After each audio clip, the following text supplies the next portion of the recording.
Good afternoon, everyone. Thank you for joining us for our Lunch and Learn today. My name is Alex Albrecht. I'm the Membership and Gala Manager for Global Minnesota, which means that I have the very great privilege of working with those of you who are our members and good supporters throughout the year.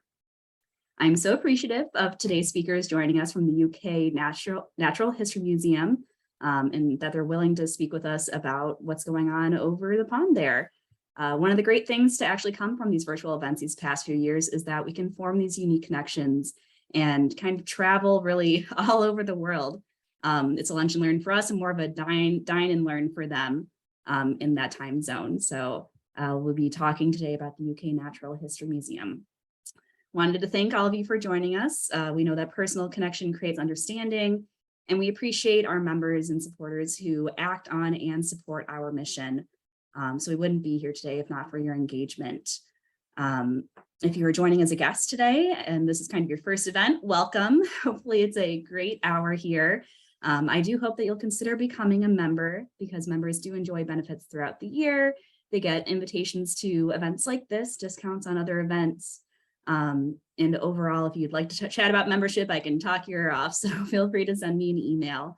But enough about me. I would want us to hear from our guests today. So it's my pleasure to introduce Felicity Sylvester and Hannah Sheevey. Felicity works in the Touring Exhibitions Department at the Natural History Museum in London, organizing their tour stops for exhibitions.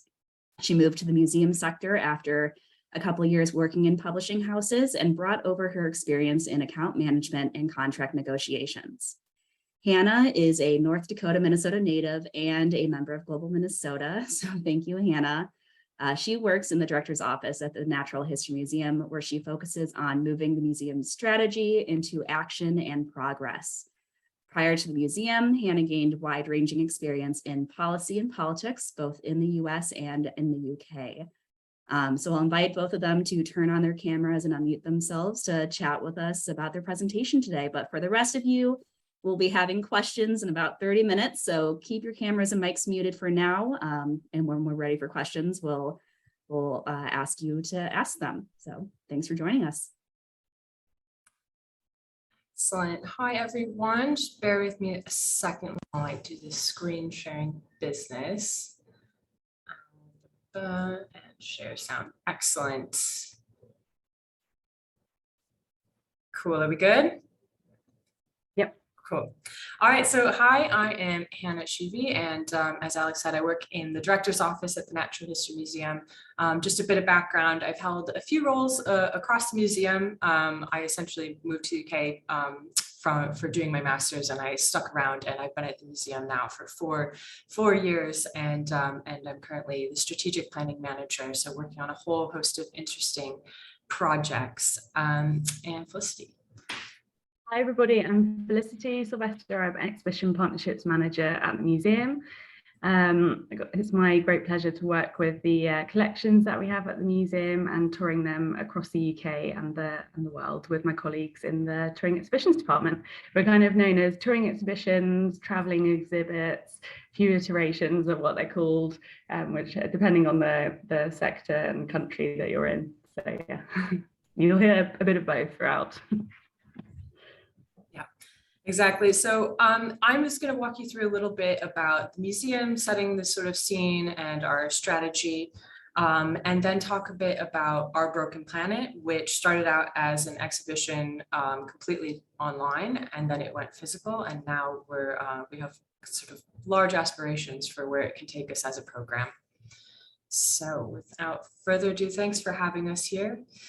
So just a bit of brief context. So the Natural History Museum, our subject matter is planet Earth and life on planet Earth. And most people know us as a visitor attraction. We are actually the most visited indoor tourist attraction in the UK in 2021. But what's much less known, we always joke that it's sort of like this gigantic secret is our scientific excellence. So understanding life on our planet is the greatest scientific challenge of our age, and we're well positioned to be a major contributor. We have 300 scientists, 150 PhD students working at the museum. Our collection of over 80 million specimens represents a quarter of the world's natural history specimens. So just for context, we have 26,000 of these specimens on public display in the galleries. So that's like 80 million behind the scenes, basically. And so they basically, they form some of the world's most scientifically important collections. And we have more type specimens than any other institution in the world. So a type specimen is like the thing that was first used to describe a species. So one of the founders of our museum, Richard Owen, he actually came up with the word dinosaur because he was the first one to look at a fossil of Archaeopteryx and say that it was a dinosaur.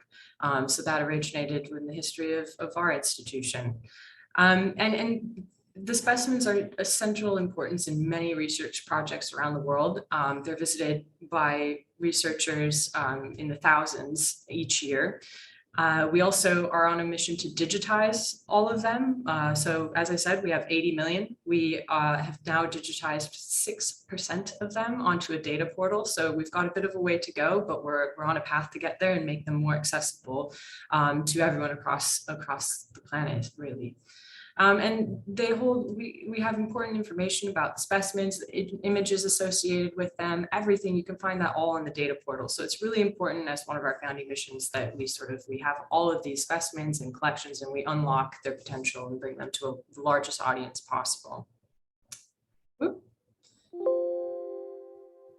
So in 2020, we declared a planetary emergency, and note that I'm saying a planetary emergency and not just a climate emergency. So here's why. The health of the ecosystems on which we and all other species depend is deteriorating more rapidly than ever. Extinction rates are rapidly increasing, species collapse is abound, coral reefs, apex marine fish, seaweed and kelp habitats, they're declining at such a rapid rate. And although there have been mass extinctions in history, there have been 5 of them, you can see on this chart here, there's evidence that we're now heading undeniably towards the 6th. We're eroding the very foundations of our economies, our livelihoods, food security, health, and the quality of life worldwide. And we need to understand the drivers behind these. So this is changes to land and sea use, direct overexploitation, pollution, and climate change. So just to put into context, the last mass extinction happened 66 million years ago. And that was when the dinosaurs were wiped out because an asteroid hit the Earth or some such. And now the asteroid hitting the Earth is essentially us, humans. So put simply, the planetary emergency that we're experiencing stemming from an unsustainable flow of human activity. And this is the first time that a single species, us, has caused such disastrous effects on the natural world. And what's more disturbing is that we're doing this with a profound awareness of doing so. So we can see that this is happening. Museum collections can be used to show that our oceans, for example, are more acidic than they were 140 years ago.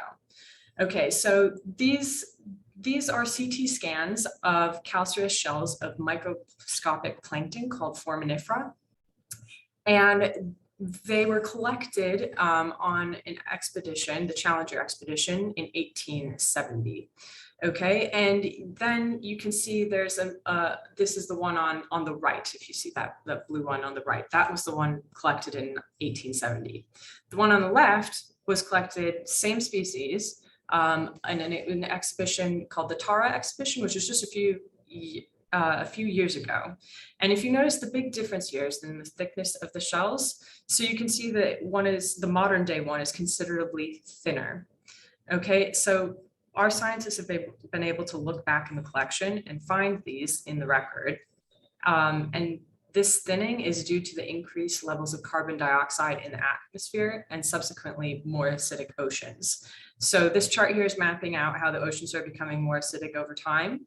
And our scientists are actually using evidence such as this specimen to make that chart go all the way back to the 1870s. So that's kind of like the work in progress right now. That chart actually doesn't exist yet. We're building it, which is exciting. But yeah, the more acidic the ocean, the harder it is for them to form their shells. So this obviously has potentially catastrophic consequences for the ocean. And if it continues, these plankton could become extinct. So fossils from past warming events like these provide the only direct evidence that we have of how Earth's ecosystems have responded to global climate change. And understanding how natural ecosystems responded to past events is important in the face of current climate change and helps us to start to learn how to ameliorate things now. So far, so gloom and doom. But in January 2020, we made a decision. We launched our modern day vision and strategy in line with the escalating situation for the natural world. We're pushing the boundaries. Our mission is to create advocates for the planet. Our vision is of a future where people and planet thrive. And to do this, we know that we need to harness the powerful combination of three assets: our collection, our scientific research, and our reach and relevance to the worldwide audience. So our mission is to create advocates for the planet. And we define an advocate as someone who speaks up on behalf of the planet and takes action to help create a future where both people and the planet thrive. So we encourage everyone everywhere, and we'll target individuals, corporates, governments to take action to create advocates across our planet. So our message is very much one of hope. We are not pessimistic about this. There is a path. It's a very narrow path, but there is a path. It's not necessarily the one we're on, but we're determined to create advocates to make sure that we get there. So the natural world is in crisis as our demand for food, materials, and energy soars. Forests are becoming farmland, plastic is filling our oceans, and climate is heating fast.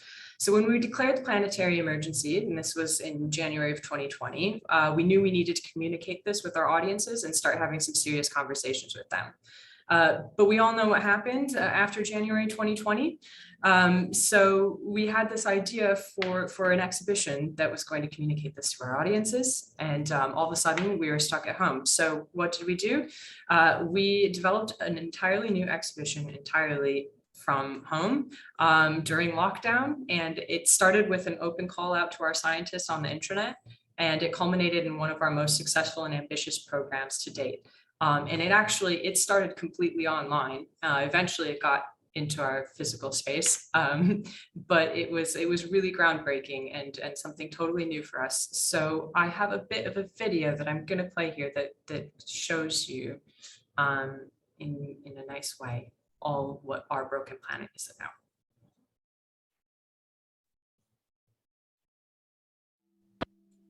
The global uprising in 2019 is the largest mass demonstration that's ever existed. Those were young people begging for us to join them to ensure that they will have a future. Our Broken Planet, How We Got Here and Ways to Fix It, is a brand new program from the Natural History Museum that challenges our unsustainable relationship with the natural world. The program includes a free display at the museum in London, online content and events that dive into the solutions for people and planet, and off-site collaborations platforming the people at the heart of the planetary emergency. The free Our Broken Planet gallery at the museum in South Kensington comprises 3 sections that explore how humans have transformed the natural world: Eating the Earth, Nature for Sale, and the Climate Emergency. Hello everyone. Hello. Good morning, good afternoon, good evening to you, wherever in the world you might be watching from. We are joined by Clover Hogan, researcher, activist, and founder of Force of Nature. The adults in my life were so good at pretending that these issues didn't exist. Brianna Fruin is a 22-year-old activist and environmental advocate for Samoa. Stay away from thinking that we're at the end of something, because I believe that we are actually at the beginning of change. Mitzi Jonal Tan is a climate justice activist based in Metro Manila in the Philippines. People aren't aware about climate change, about the climate crisis, about climate science, much less climate justice. The Our Broken Planet programme doesn't end with the museum. We brought the programme to Glasgow for COP26, amplifying the voices and stories of those at the heart of the climate crisis. The Nature Bar is a beautiful collaboration from the Natural History Museum. The programming that we are creating over the next 4 days should hopefully unlock the human elements of us that resonate with the natural world. This is just the beginning, not just for the museum, but for the sector. We must continue to flip the script on how museums are engaging people on our broken planet. Our vision is for museums to become hubs of educating, connecting, and empowering young people to take action for people and the planet, now and into the future.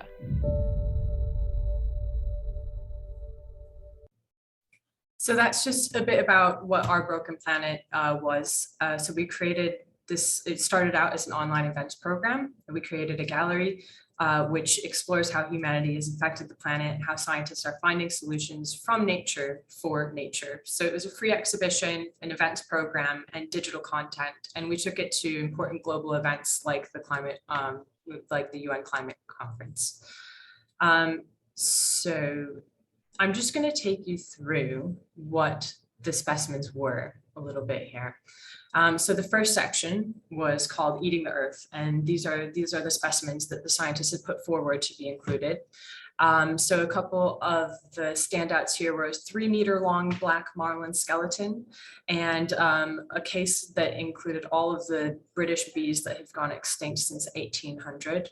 And what it did was you had like stories, voices of the scientists literally in the gallery telling you what the stories behind these specimens are. And the next one, oh yeah, so here's a spotlight one. So wheat, 20% of our calories come from one plant, that's wheat. It's a staple food for 35% of the world's population. Its global trade is the largest compared to all other crops, and life without bread or noodles may seem unimaginable, but our changing climate is threatening wheat varieties with drought, heat, and disease. So our museum science is looking at solutions in the DNA of wheat's relatives to help identify genes that help plants such as to survive harsh conditions, new kinds of wheats that can be bred for a warming world. And then in the next section is nature for sale. So here's the plethora of specimens that we have in this one, including a Chinese mitten crab that was pulled from the river that runs through London alongside a ball of over 100 plastic fibers that was removed from its stomach. So again, there's a lot of grim things here. And this was one of my favorites. This is, so whales live for a very long time, and in that time they build up plugs of earwax. And scientists can actually study this, and they identify toxins included in paints, plastics, and pesticides. So these chemicals would have entered through their bodies, through the fish and krill that they eat.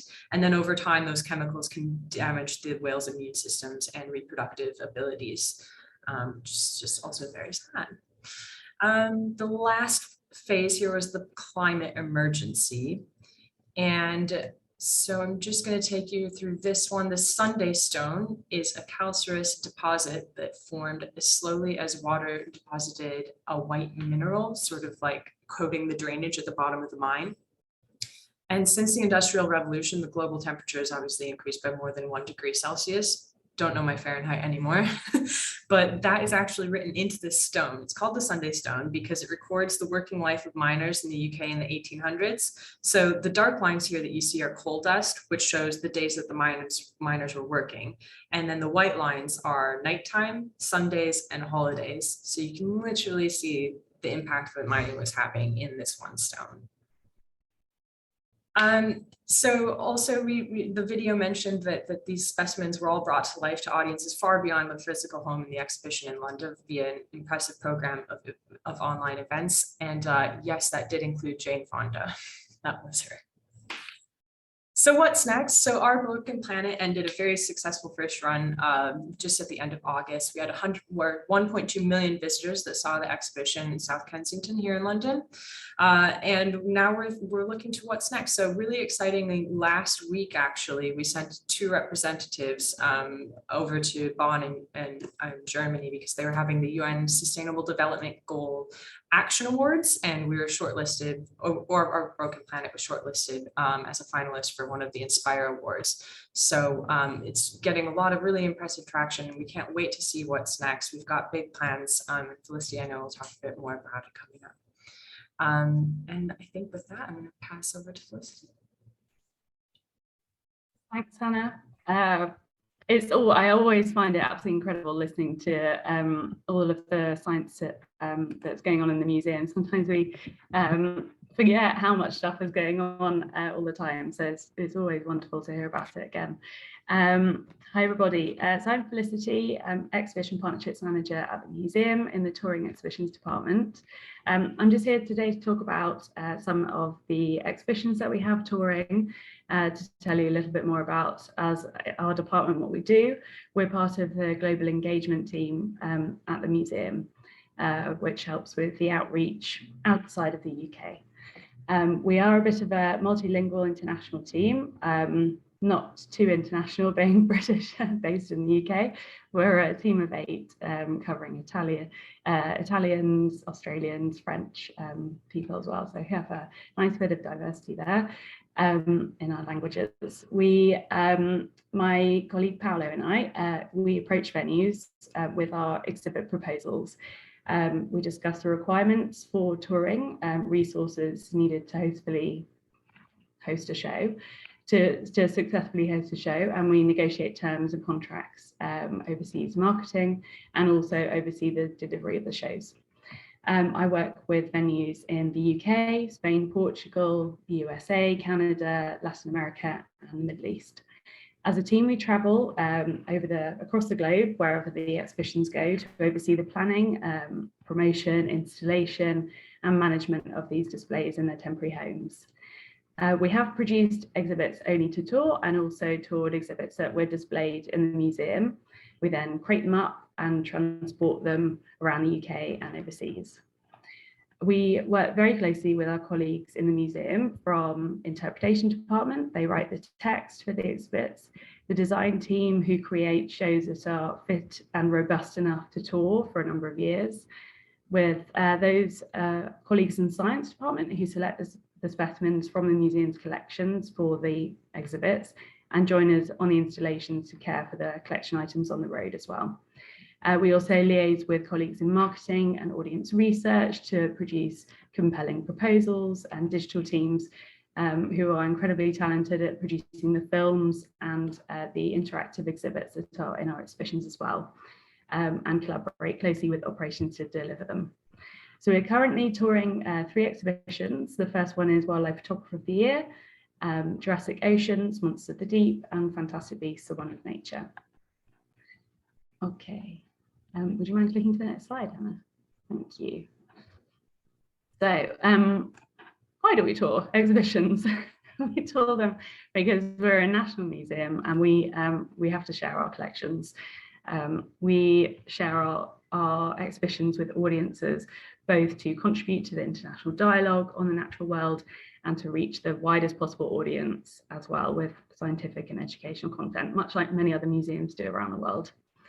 Our exhibitions also fulfill the mission to create advocates for the planet alongside with the museum's strategy. We collaborate and work with global partners, and that allows us to speak across borders to the international audience with greater force and effect. Our exhibitions deliver facts about the past, tell stories and narratives in diverse ways, and offer opportunities for engagement and active interest and action in the future. We do sometimes work with the British embassies and British councils across the world as well to further enhance the reach of the displays. And the figures here tell some part of the story, and we hope that the impact is furthermore by awing people and planting a seed in their minds to care for, further for the planet. Okay, next slide please, Hannah. Thank you. So this exhibition here was a display that was on the road for about 5 years. It went to Tokyo in Japan, Singapore, Montreal, Quebec, and Taiwan. It was exclusive to Melbourne Museum and the first time in Australia. What was really special about this exhibition is that used recyclable materials. The team at Melbourne Museum used a lot of cardboard in their display, and also they enhanced the narrative with First Peoples stories and language as well, which further enhanced the deep connection of First Peoples with the natural world.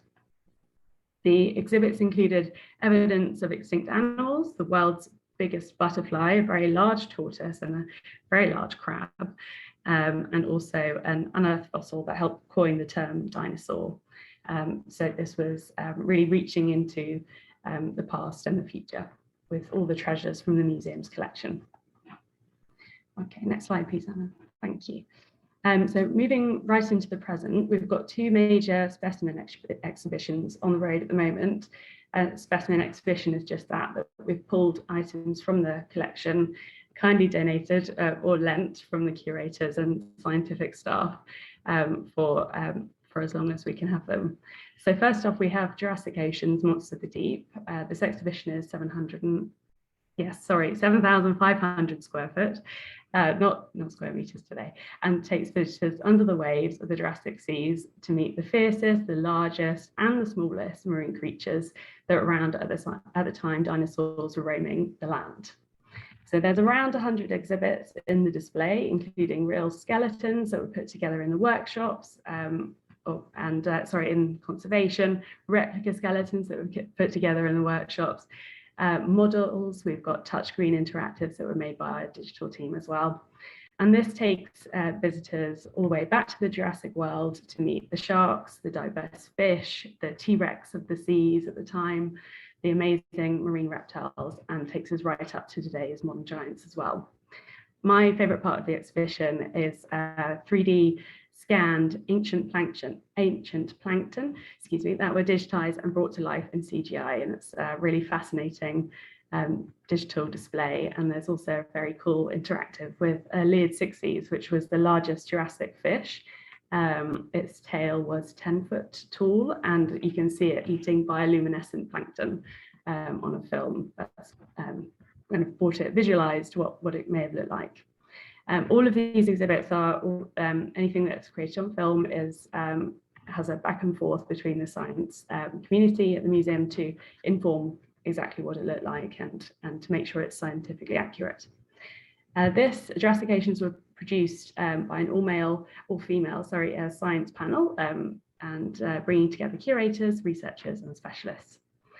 It just closed at the Field Museum in Chicago, just early September, and we hope that did really great things for them. As we all know, that museums have struggled somewhat over the pandemic years, so hoping that we've helped with some recovery there. And now moving on to Fantastic Beasts, The Wonder of Nature. This is our most recently opened touring show that's opened at the Royal Ontario Museum in Toronto in Canada. It came together as a partnership between the Natural History Museum, Warner Brothers Consumer Products, and the BBC Studios Natural History Unit. In this exhibition, we explore the links between the magical creatures of the wizarding world and the remarkable animals in our natural world, encouraging a greater connection to our planet, empowering us all to be advocates for its care.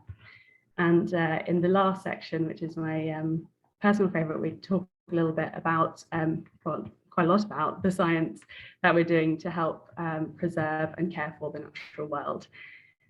Thank you. Okay, next slide, please, Hannah. Thanks. So the longest running exhibition that we have currently in our remit is Wildlife Photographer of the Year. We're going into the 58th awards ceremony this October. The exhibition includes 100 winning and highly commended images from the annual competition. They can be taken by any photographer. It's a completely global competition.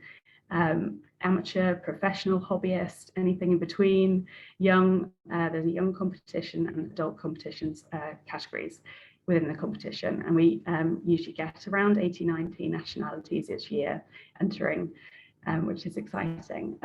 It's shown every year in London, and then we launch it on tour around the world.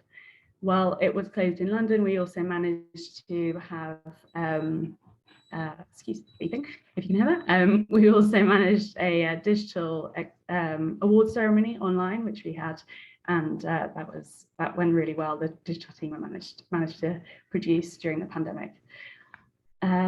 We tour to around 10 or 15 countries every year, often multiple venues in each, and help that the exhibition is seen by millions of people across the world every year. As I said, we're in the 58th year, coming into the 58th year. We've been delighted to work with a number of venues who've been long-standing partners, and we're always excited to work with new people who would like to take this exhibition a little bit further.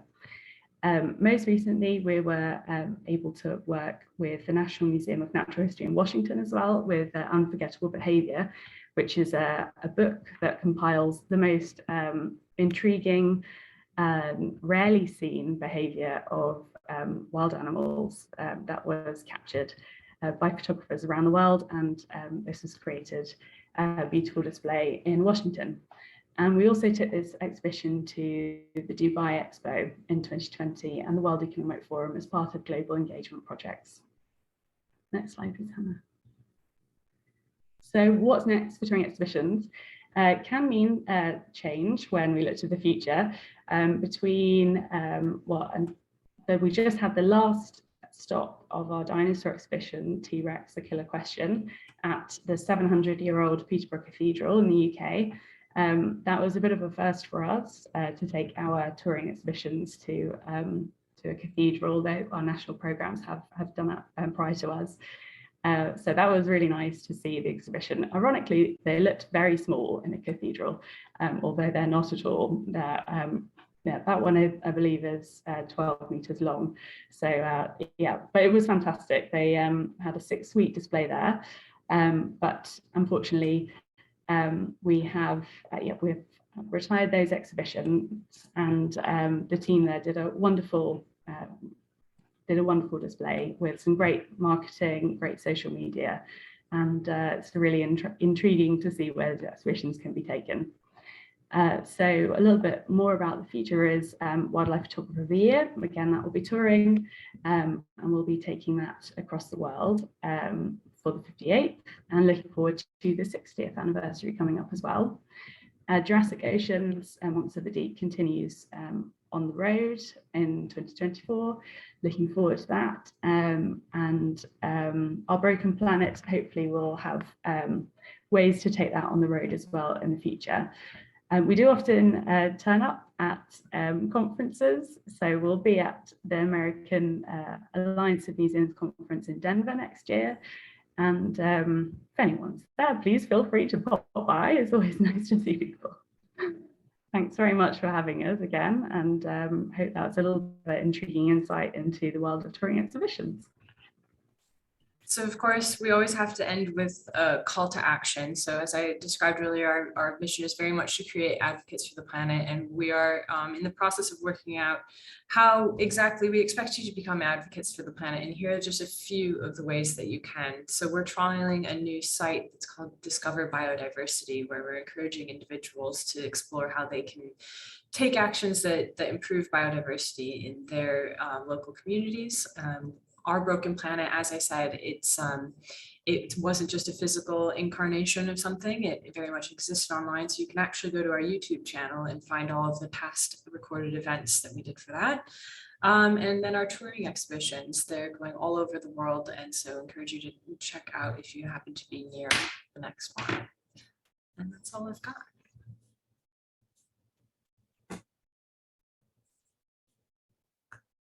Wonderful. Thank you so much, Hannah and Felicity. And I think Carolina here is going to help me field some questions. Right. Thank you Awesome. again to yeah, like Alex is saying, thank you again to Hannah and Felicity for this wonderful and very just inspiring presentation. And I really hope we can, connect again so that we see how the projects and everything keeps growing and keeps going on. But for now, we are excited to take everybody's questions. So how we're going to do it is, if somebody wants to show their face and feels comfortable turning on their video, please, this is the time to do so. Otherwise, you don't have to, but if you have a question, in the bottom of your screen, you should have the little reaction thing with the raised hand. You can use that, or you can just turn on your video and literally lift your hand and let us know that you have a question, and we'll just call you as we see you in the list. So if anybody wants to start, anybody has a question? Jacqueline? Can you tell us, you've talked about the narrow path. Can you tell us what you've identified as the most important, or a couple of most important ways to get on that path? Totally. So we've got a couple of important key moments that are coming up in the coming months. So I'm not sure if I sort of use these acronyms COP a lot, and I assume that everyone knows what I mean. But if you haven't heard of COP, it's the UN Climate Conference. And they have them every year. Some are more important than others. Last year we had one it was actually hosted by the UK up in Glasgow. And you might have seen in the video that we took Our Broken Planet there, and we set our scientists up in sort of a what we call the nature bar, and we got them to interact with all the people that were coming across the world at the UN Climate Conference. And we had one key message, and that was, please put biodiversity on the agenda. And so this year there's another COP. It's COP27, and it's going to be in Egypt in November. And then there's another COP, which is in December in Montreal. And that one is on specifically biodiversity. Okay, so there's this like really technical nuance where the first, there's a climate COP, and then there's a biodiversity COP. And obviously everyone will be really familiar with the climate emergency and global warming and all of these issues. But our message that we initially sort of brought to COP last year, and that we're going to be bringing again this year, is that these actually aren't two distinct problems. They're one problem that sometimes have different solutions, that sometimes work against each other and sometimes work for each other. So so the number one thing that we really want to get across in this sort of season of UN conferences is that there's a twin crises, and if we really need to address them sort of as one and the same, rather than seeing them as two distinct entities. So if we solve climate change but not biodiversity, or we solve biodiversity not climate change, we're not going to solve the planetary emergency. So if there's one message to take away from this, it's trying to explore what biodiversity's role is in the planetary emergency, and how that plays into the twin crises that we're really facing.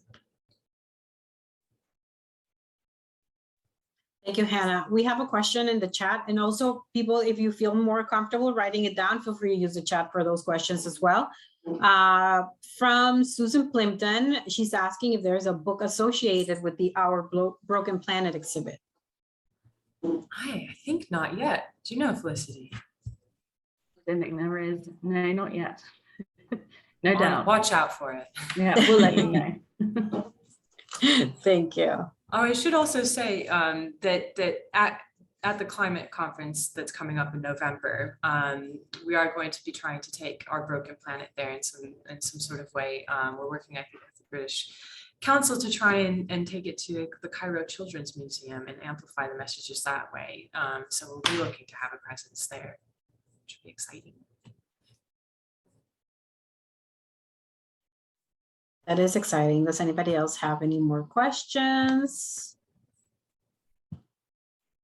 I see that there's staff from Global Minnesota as well here. We have a lot of our members. I was going to say, I was really impressed with the length of that earwax tube. I know, me too. Yeah, and something I just wouldn't have thought of as, being an indicator, kind of like rings of a tree, how things might change over time, because I'm clearing out my earwax pretty much daily, so whales can't do that. So that was really interesting. Right. Alex, I've got a question for the presenters.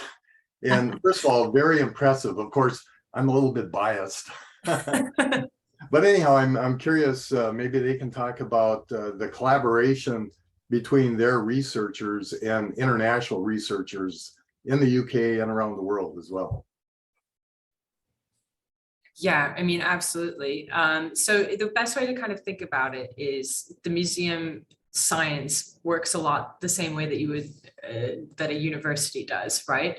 It's just that we have this whole other thing about being a museum that we also have, but we're real live active research. So I mean, this is Smithsonian Natural History Museum is a lot the same. American Museum of Natural History is a lot the same. But what we're kind of trying to do is work out how we actually, because it's so important, right? Like if we're facing a planetary emergency and we have 80 million specimens that go all the way back to 4.6 billion years ago, or some of our meteorites that we have, that's a huge treasure trove of information that helps us understand this world. So we work so closely with other museums, but crucially with researchers and universities all across the world. So we have a really active, grants program. we just finished a big project with the Gates Foundation that was called DWORM 3, where we are a major delivery partner in some of their work on parasitic worms, obviously. But yeah, it's massive. And so this is the thing that we're trying to do with our new vision and strategy, is trying to get across the message that, what is the role of a museum in the current climate, and how can we sort of go from being more of a passive, observer to more of an active change maker. And sometimes we have this sort of stereotype of going along and seeing, oh, what are the cabinet of curiosities and the dusty, creaky things, and the person who studies the very random like egg. And we're moving away from being such a curiosity to really being more of a holder, an honest broker of conversations, because we do have a really trusted voice. It's one of our most important assets. So how can we sort of play an activist role by also sort of making sure that we maintain our voice of trust and our power of communication that we have with people. So yeah, we have so many active research links all around the world, and we just want more people to know about it.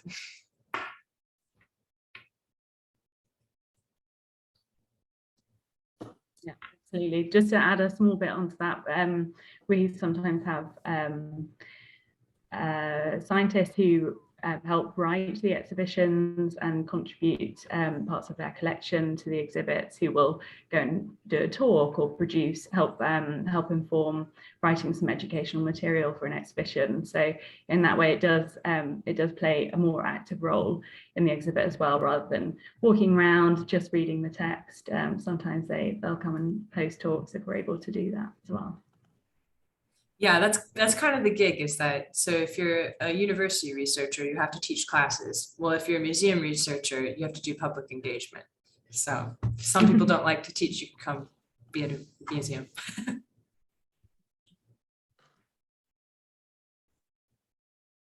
Go ahead, Karen. Thank you. I'm curious how much you're working with countries and other universities from countries that we're not on really good terms with, for example, Russia or China, or certain groups in the Middle East. For example, I've been reading that Israeli and Palestinian geologists have been going together down to Antarctica, and that Lake Baikal and Lake Superior biologists have been working together. How much are you working with those countries, and has that been challenging or fairly successful? Yeah, it's an interesting one. So obviously, when everything started happening with the war in Ukraine earlier this year, we did, you have to ask, like, oh gosh, where do we have projects going on? But what actually was interesting is we have one that we just did a press release about this week, where we were having a collaboration. Our scientists were collaborating with researchers in Ukraine to study. There was some sort of, don't quote me on this, it just got press released, but there was something about the microorganisms that were in the cathedral that was decaying or some such. Anyways, and so this research was going on while sort of the war was kicking off as well. So it was quite a remarkable feat. So we do have, widespread research connections, and a lot of it, sometimes it really is just based on the scientists as individuals, but we do have science themes that we're now working around. So we're trying to sort of like channel the types of research that we do in a really strategic way, so that it's prioritized in sort of directions that we think the planetary emergency needs solving. But it's just so broad, and it really is. I always like to describe our scientists as actually like these are serious diplomats. So we had a Nature Live program before the pandemic. I remember it wasn't a museum scientist, but we had someone come in and give a presentation about the work that he did as a scientist, helping to establish the first national park in Afghanistan. And he was doing so obviously, amidst the context of the US's presence in Afghanistan earlier in the 2000s, and he was describing how challenging it was, and to me it really was like what he was describing. He didn't he didn't identify as such, but the work that he was describing was counterinsurgency to me, because he was working with actual Afghans on the ground to set up these national parks and doing something that he just thought was the course of his business. But to me, that was like the ultimate diplomatic success story. And they opened the national parks, and it was really challenging in a lot of ways. But it intersects with politics in a lot of ways. And sometimes the scientists don't even realize it as such, but they really are diplomats out there. Yeah, good point. Thank you.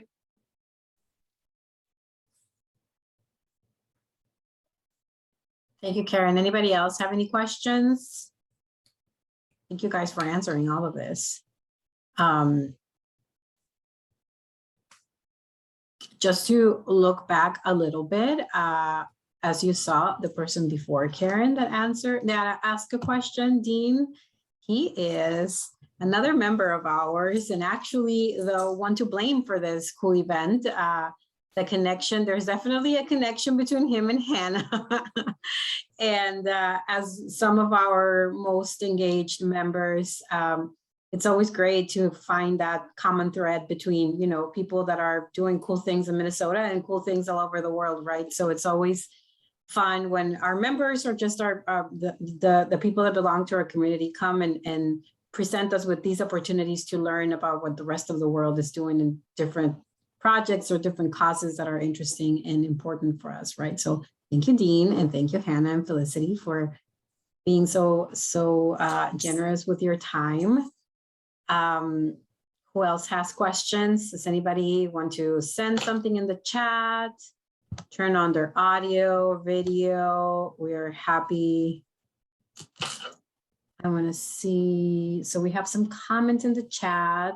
This was awesome. Thanks for the advocate links. Great work. Thank you. So yeah, if nobody else has any questions, I don't know, Alex, do you have any questions or messages that you want to provide to our members towards the end? Yeah, I just want to check Hannah and Felicity if there's, you had mentioned that Our Broken Planet exhibit started online. Is there still a link that we can send out to people for them to view, or is that kind of closed down? There is, yeah, they've got them all backlogged on YouTube, so I will share that. Wonderful. So I can send that out to this group here. But if there are no other questions, thank you again to both of you for presenting today. I'm so glad that this came together, and it's so interesting, like I said earlier, how, you know, we have this, you guys are however many hours ahead of us, and I can see the lights getting kind of dark behind Felicity. So I won't keep you for too long, but thanks again for presenting today. And thank you to those of you who are joining us, members, non-members. I hope this was a really interesting event. And if you're not a member, I hope you at least think about becoming one so you can attend more events like this. If you have any cool connections, send them our way. We're always looking for new content, new programs you can put on. Yeah, so I think that's my spiel. I'll give you your 12 minutes back, and thanks for attending. Have a great rest of your day. Thanks, everyone. Thank you, everyone. Thank you, Hannah and Felicity. Thank you, Dean.